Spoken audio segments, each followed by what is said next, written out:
Hey there, YouTube. Kyle back at you again with Kyle's Creations. And what is sitting before you is a 1976 Honda cb750. 750K, just the stock model, not the super sport model. But it's quite a bit different now. You know, I can't remember how much of this I've actually shown you. I don't think it's been much. I think I had just a little bit of an introduction about it. It's been sitting over the side. This bike has been completely put together and running and driving at one point. You know, that's how I like to do my builds. You know, I put them all together, kind of do a shakedown on them, make sure they're running okay, and then we tear them all apart and make them make them look pretty, or pretty-ish. But stripped everything down, got all the powder coat off. I've still got a finished sandblast on the top of this triple tree. But we've got the tank and the fender, sissy bar, got all that stuff squared away, and and the battery box, which houses all our electronics.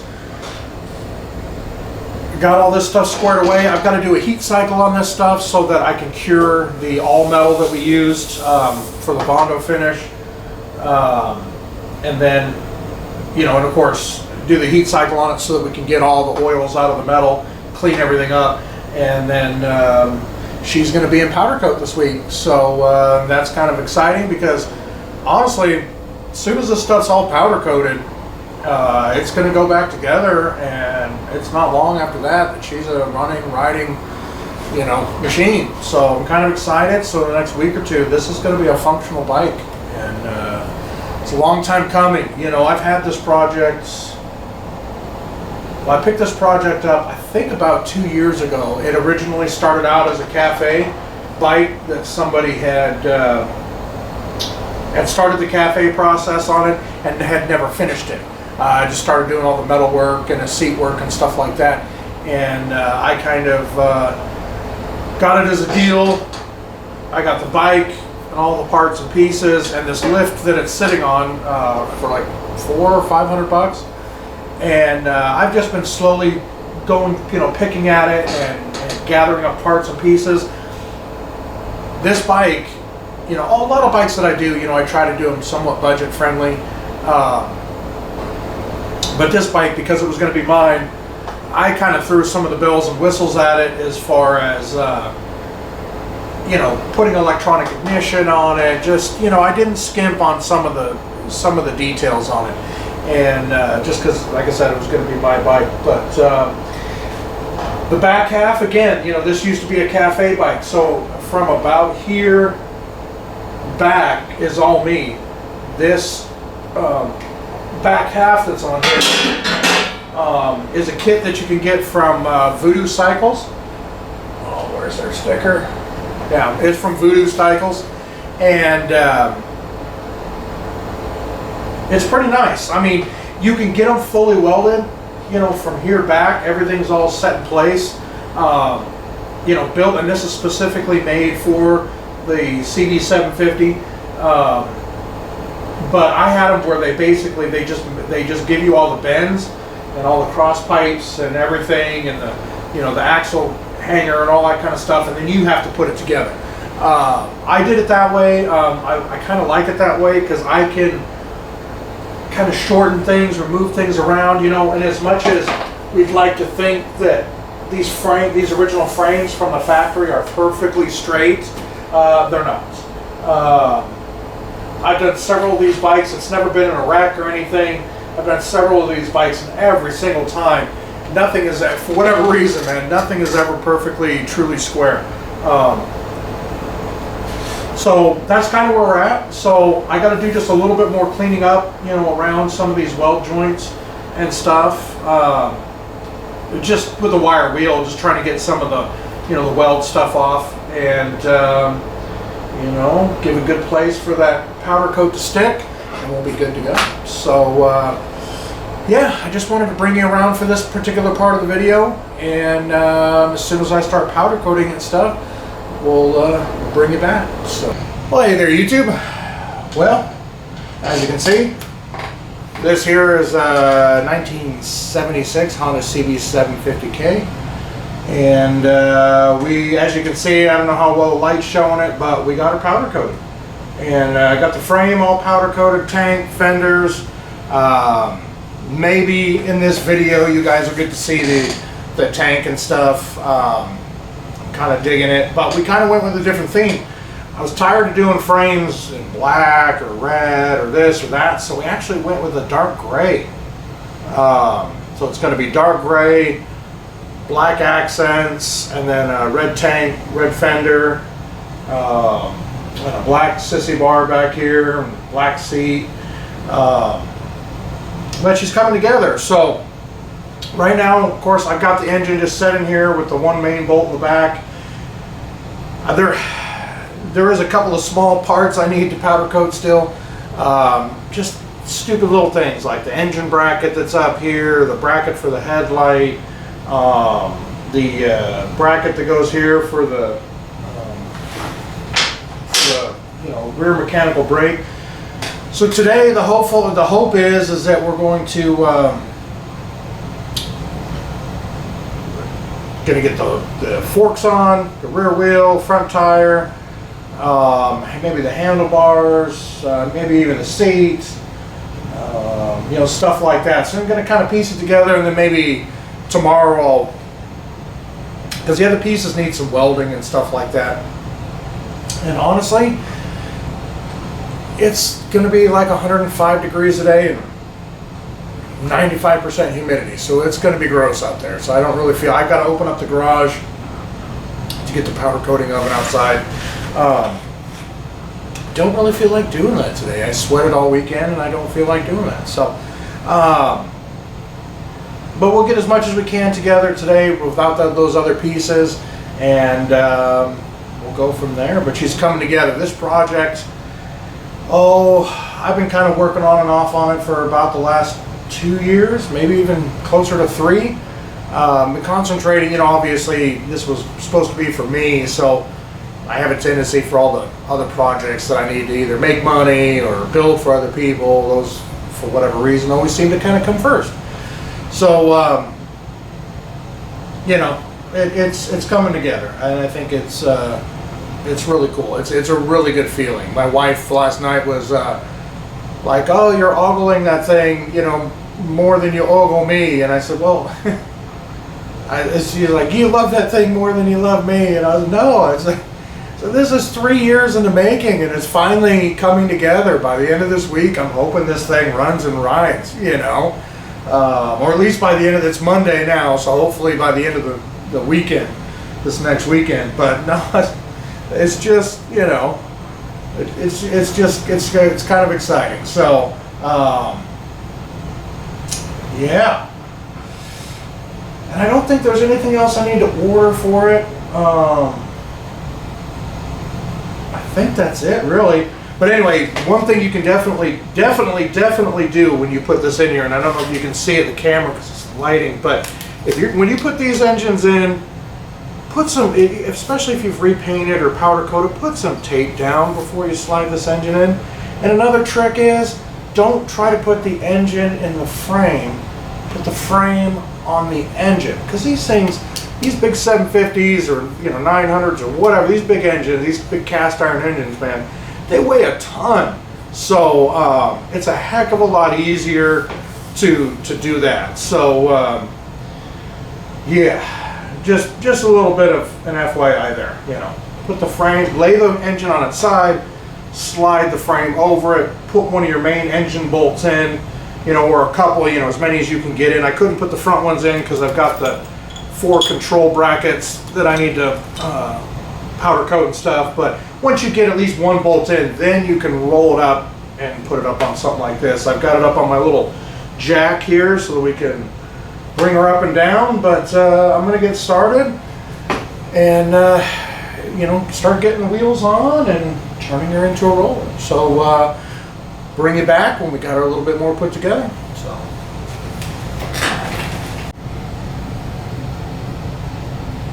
all right, guys, back again. Well, here she is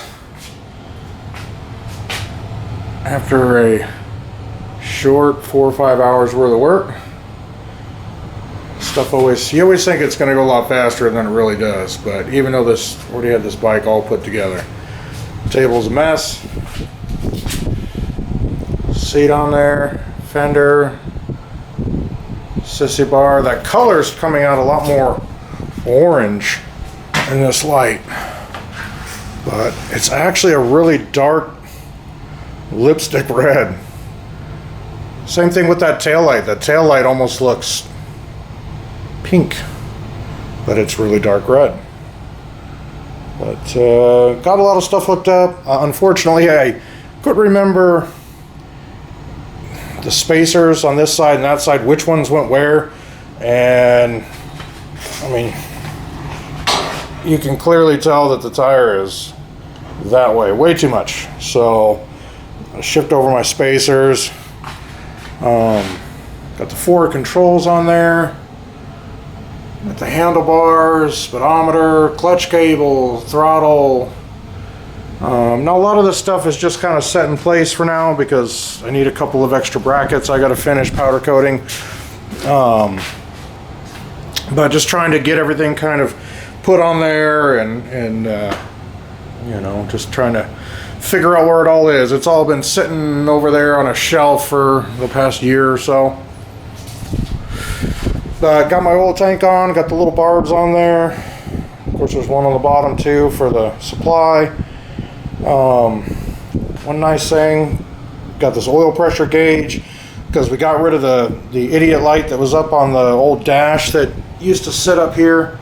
So yeah, this is kind of nice, real nice little liquid filled gauge. The one cool thing that the guy, you know, like I've said before, the previous guy was originally the one who had started this bike and started as a cafe project. The one nice thing that he did is the front forks, wheel, hub, brakes, rotors, even the triple trees, top and bottom part of it are all off of a Goldwing, which gives us dual discs. And a really easy conversion, you know, if you can find an old Goldwing in a junkyard or one that's pretty much just toast, you know, other than that stuff. Really nice conversion. And other than that, just kind of wanted to show you guys where I was at the end of the day. Of course, stick around to the end of the video because we're going to, by that time, tomorrow, we will have the tank on there. It's done. I'm just teasing you a little bit. So, but it looks good. Let's get a faraway shot here of it.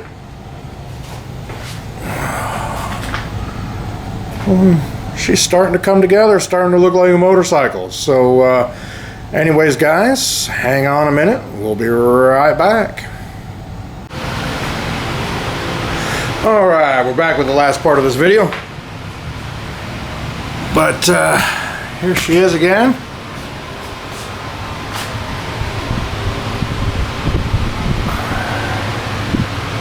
And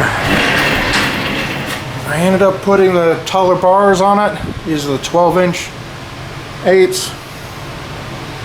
And the reason why she's not running yet is I was having a problem with the micro switches that I had up here. I found this little simple little thing. It's just got basically a left and right and a headlight button and a horn button, and then of course the starter switch and the kill switch are all going to be in the box there. I might have to I'm probably going to end up having to extend this cable a little bit now that I got that up there. It's fine because it moves with the forks, but it looks kind of funky with it just kind of hanging out there like that. Clutch cable seems to be reaching just fine, and Of course, I've got to wire everything up still. I mean, you can see there's my battery box with a zillion wires coming out of it and everything, but it won't be too long now. Now that I've got that, I've got the plug connectors and stuff. You know, half a day me sitting here, we'll have it all wired up and ready to go. So that's her. I just wanted to kind of end this video with that, and kind of hit a little bit of a roadblock. I spent half a day messing with that, you know, with those micro switches, and the I'll talk a little bit about it once I get it out of the battery box. It's called the Black Box V2. It's kind of a little bit more of an inexpensive version of the Moto Gadget. It just has all the same features except for all of the fancy weird stuff that the M unit has. And it's much better. It's a much better option. I got the hand switches and the control box for $100 less than an M unit, so it's definitely worth it. But I think I was sitting in here the other day. I had already wired this up once a year and a half ago. Everything worked fine. I was sitting in here wiring it the other day, and I put a wire in I put a negative wire on a positive wire spot, and I believe I cooked its brains. I'm gonna have to play around with it a little bit more, but I've kind of gone away with all that. I'm just gonna go back to using a regular flasher relay and stuff like that, and just, you know, go back to more analog stuff. But yeah, that's her in all her glory. Oh, before we go, I know not many of you are watching my videos yet, so I'm probably not going to get many answers. But the seat on the left is the one that I have been using, and the seat on the right is one I'm thinking about using. Gonna be kind of tough.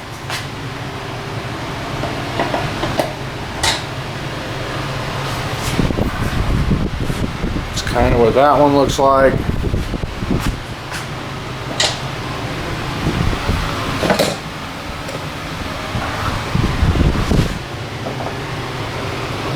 And this one's going to have to sit a little bit further back, which I'm not 100% sure my legs are going to like. But yeah. Of course I can't set it up there, but that's kind of what it would look like. Anyways, that's about it for this, guys. And next time you see her, hopefully she'll be running and riding. So as always, have a good one, and we'll see you in a bit.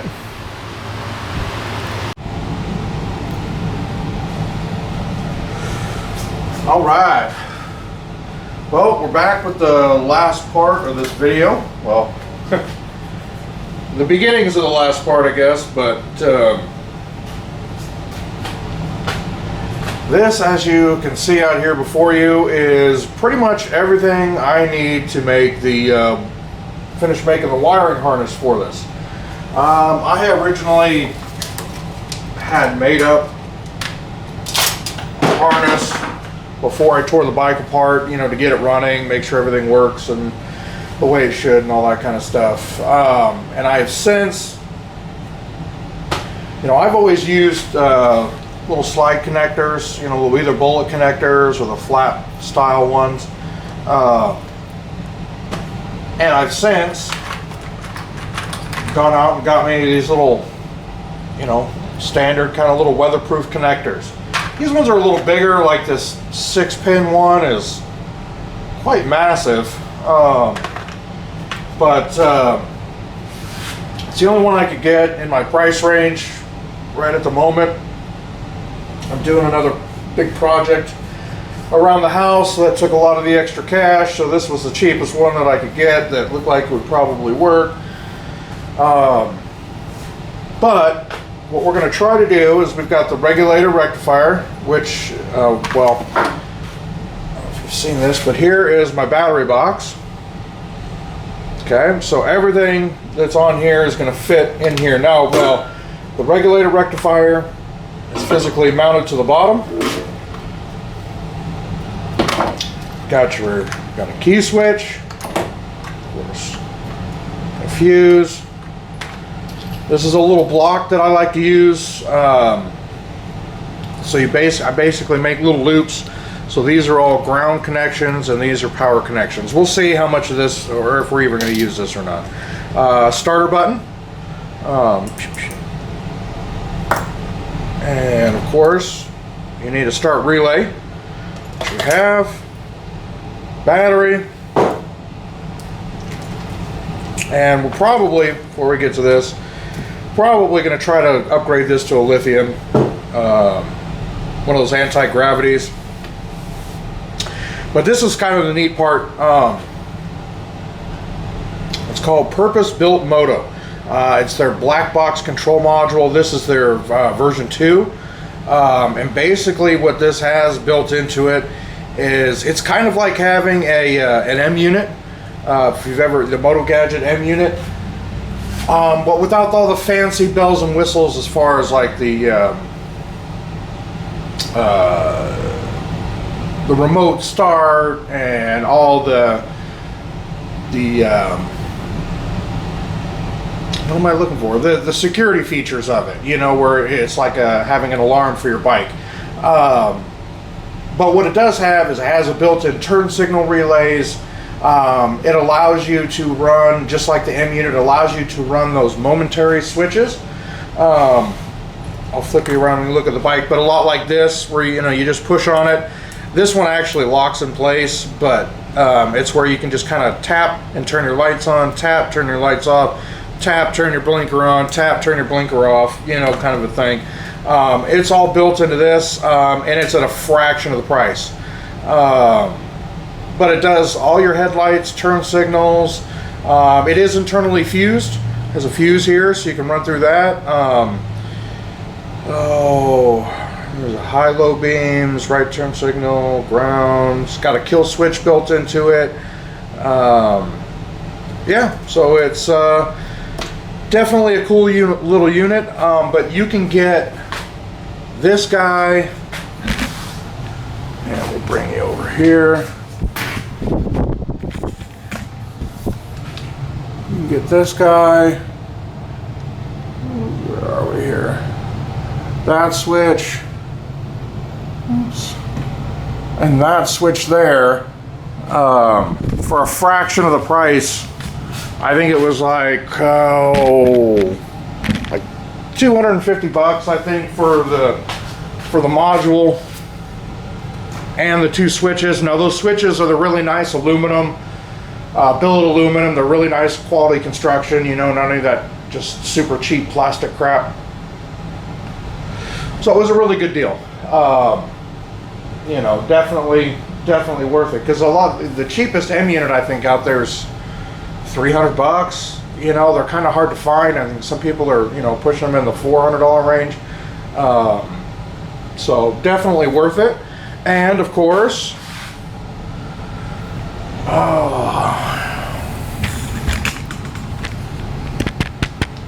here she is.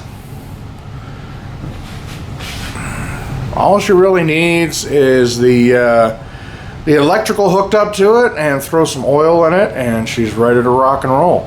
And again, those tanks look so much more orange in the camera than they do in real life. But yeah, and we're gonna have to obviously wire up the headlight. We've got the speedometer to wire up, and coils that are down there. But of course, I think I'm gonna have to do the syncing on the carburetors. And we've got our tail light, and we've got our little turn signal lights. Those are actually markers. I think they're supposed to be for like an 18-wheeler or something like that, but they're actually smoked. So the lens on them is smoked, but they flash like a really brilliant orange. And of course, this is where we're going to put our license plate. But and this is a reverse cone, but this is the big mouth. because usually they go down to a smaller tube that actually comes out to just as big or bigger than what the actual exhaust pipe is. So she's a tad loud, but got the forward controls here. This is a kit specifically from TC Brothers, specifically for this year. Though I mean, it's bolt-on, comes with everything. You know, all the 4 control mounts, this hardware here.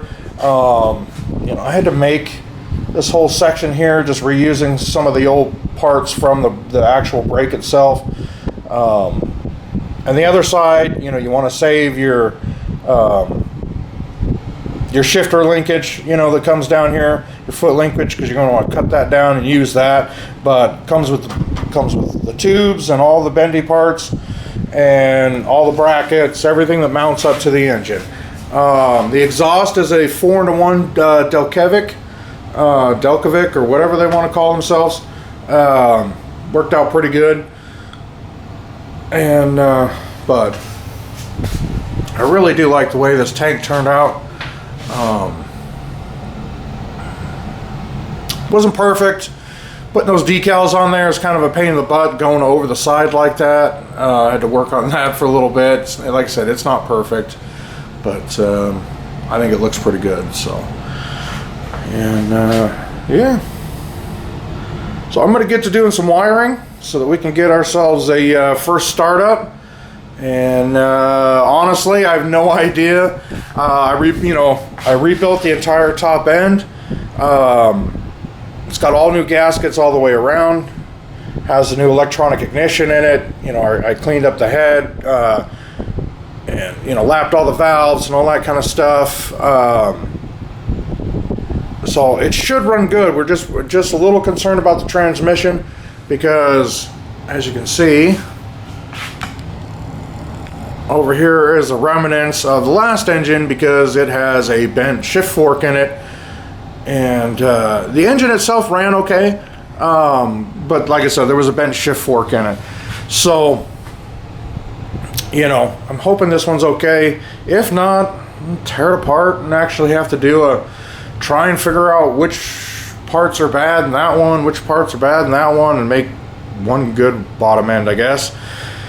But yeah, so we're kind of on the home stretch. I am now sitting here thinking, and you can let me know what you think, but I think I'm gonna have to powder coat the lower part of these front forks and the calipers and powder coat them black, because it just kind of going with the whole theme of it all. But let me know what you think, and go from there.